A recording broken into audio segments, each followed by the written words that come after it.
damo ang pero noon nya nag-ingon man ang doktor na igawas man ang inyong mother kasi hindi na daw magdugay. Hello? Oh, sure. Ito, honestly, ginayang rentabo. Yes. So, di na ako daw magdugay ako ang mother. Magbayad lang daw sila. Magbayad lang daw may mahal. Hello, oy. So, nag-decide na lang may kay paabuto na lang sa balay. Unya-unyaon na lang daw. Mawala na siya. That was happened, 2010. O di, okay na. Ay, no, not 2010. 2007. 2007. 2007 to na itabo. So, gigawas, sign of waiver ako ang isuon. Isod pagod yung mga tunga time, isod yun doon niya. Ang gagaw pa ng bayad ito. Kasi maabot ng 300,000. Grabe, no? Gigawas lang. Na may iyahang retired teacher yung iyahang nagsuon sa akong mama. Then kikuhaan nila og kanang ipainom niya si Mad. Painom nila og Vita Plus. Ha? Naulian. Uy, ginoo ko. Oh, abot siya og kuan. Ning abot nawala akong mama. Ito lang 2022. Oh, just imagine, no? 15 years? Sabi nila, pabuto na lang wala na mabigay na. Anong klaseng Vita Plus na nainom niya? Hindi ko makuha, basta tipo juice mo na. Juice ya. Dagan siya mga niyan, nairaban na, naay isang kiss. Vita Plus. Matagi pa inom niya, sige, murag maintenance niya. Kaya wala naman siya tagay-tambal kay, wala na lagi, wala na, mamatay na. Wala na sa issue. So, kultura, na siguro nagkuhan sa ako ang iyaan. Gaan siya, atong Vita Plus, gi-offer siya. Wala ito ipainom. Na? Grabe. Hindi namin ako katuloy yung sana na nandun natabo ang about 15 years.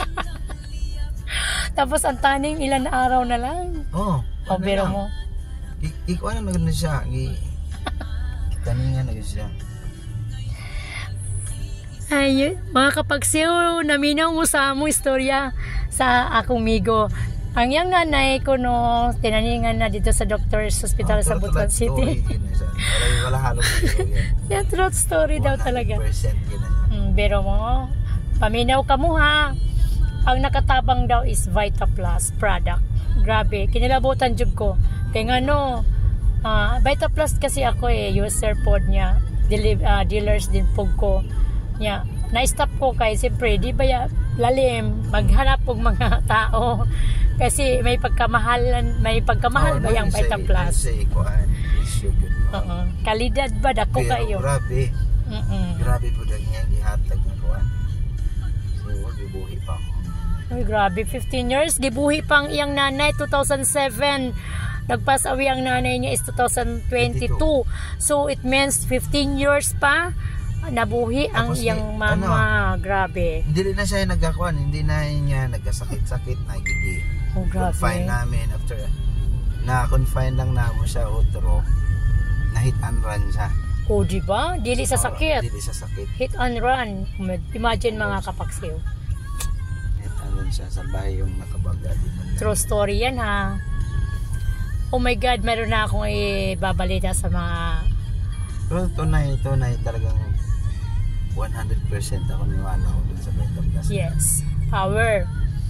Yes no, talaga naman. Nainganyo naman ako nga mag Vita Plus kasi na-stop ako in how many months gawa ng very busy job ko kaayo. Pero abi ni mo, nagpaayo po sa akong tatay, Vita Plus din. Oo, mo. 95. Sa kay bawo nga, kanang imong ipainom sa iya. Kanang imong ginainom nga Vita Plus. Mao dai nakatabang sa imong tatay. Ingon na nga akong tatay. Vita Plus. Kaya lang napagod manguko. Abi mo, di kapoy kung magngita ka ng mga customers ba, mga tao nga may mga sakit nga tabangan nato, usahay mo tubag og ka ng pilosopo. Mo nang usahay. Di na murag dali na ko may ubos. Yung tabangan na nimo sa imong sakit, man imong buhaton, man imo ana. Tapos tubagon ka lang, ay di man mo to ana. Di ba? Murag sakit sa tong kabubuton, sa tong dugan, nga naon ka nga motabang na good ka unta. Bisan na ay presyo, at least maayo. Tako na itong tabang. Oo, nya ilang gi-bypass ra. Grabe, mga kapagsaw gabi naman di ay oy. Magpaalam na ako sa inyo. Thank you, good. Ay, mga kabisayaan, mayong gabi sa atong tanan. Salamat gud sa inyong pagtanaw sa akong mga video. Ayaw gid mo pag unsani ganang ayaw gid mo pagpakya sa pagtanaw ha, bibit ka basa. Mayong salamat, daghang salamat ang mayong gabi sa inyong tanan. Bye-bye.